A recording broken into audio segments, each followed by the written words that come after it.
the brain. Does everyone know the brain? I think you do. It's inside the head. Okay? I could get a better picture for this, but I like this one, and you will see why in 1 minute. Okay, so a brain is the collection of nerves. Okay, do we all know the nerves? You know the nerves inside the brain where you have these things, they're cells, and everything is connected to them inside your head? This is a nerve. Alright, so it's a collection of nerves in the head that controls your body. Okay?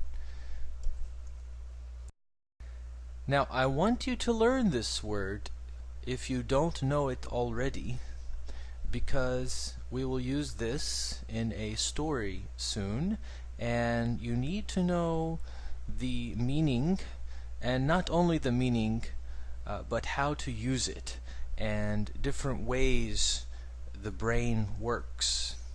Because if we want to talk about how to learn a language, well, we talk about what? The brain. Because the brain helps you learn anything. A language, a new skill, a new word, okay, anything. Now notice how I use these words together. So in one sentence I used word, language, and brain. Okay, you will see I do this a lot. This will help you learn the new words. Alright, so we will talk later about the brain. So, what comes from a brain? An idea. Alright, or ideas. If you put an S on it, it becomes plural, which means more than one. So, an idea, we call it a visible representation of a conception. Is that not hard? I think that's a hard definition. Okay? Why don't we just say think? Yes, that is a hard definition. I do not want you to learn now conception and visible and representation. Very hard words now. I do not want to learn these now. I want to keep things easy. Okay? But I think everyone knows what idea is. Okay? Now, I want you to get new ideas in this course of how to learn English. I will show you many ideas to learn English, and your brain will love them. Okay? Because you are using pictures, and when you use pictures, your brain will remember the idea better. Okay? So it's something visible. Okay? It's something visible. You take a concept, which is also like an idea or a thought, and you just put it in something that's visible, that you can, let's say, you can write it down, you can describe it, you can talk about it. That's an idea. Okay, the picture I chose is this because when you get an idea, what happens? Yes, you see a light, or a light comes on in your head. Okay, the next word is a noun, and it is radio. Alright, I think we all know what a radio is. Okay? And the definition is a device to transmit electronic signals. Now, a device such as this, it could be a phone, a computer, anything electronic, and transmit means to send. Okay, transmit means send. Alright, so we can write that here, that it means send. Great. So that's send, and it sends what? Electronic signals. Okay, so signals that are electronic. Now, why do I want you to learn this word?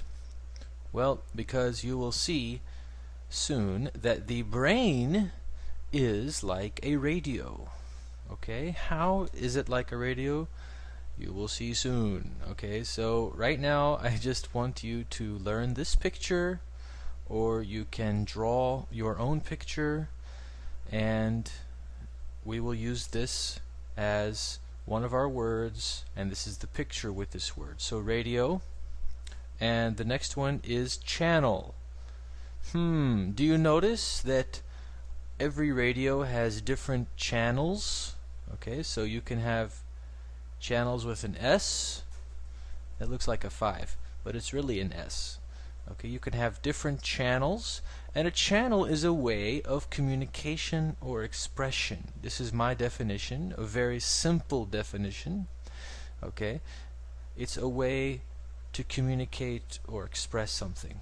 Okay, so you know, a radio has different channels because it needs to connect and communicate with other channels. Alright, so I chose this picture because I think in the world there are many different channels for communicating things and expressing things. There's radio channels, there's telephone and TV channels. So you need to understand the word channel can be used in many different ways, but right now we just want to say it's used for communication or expression.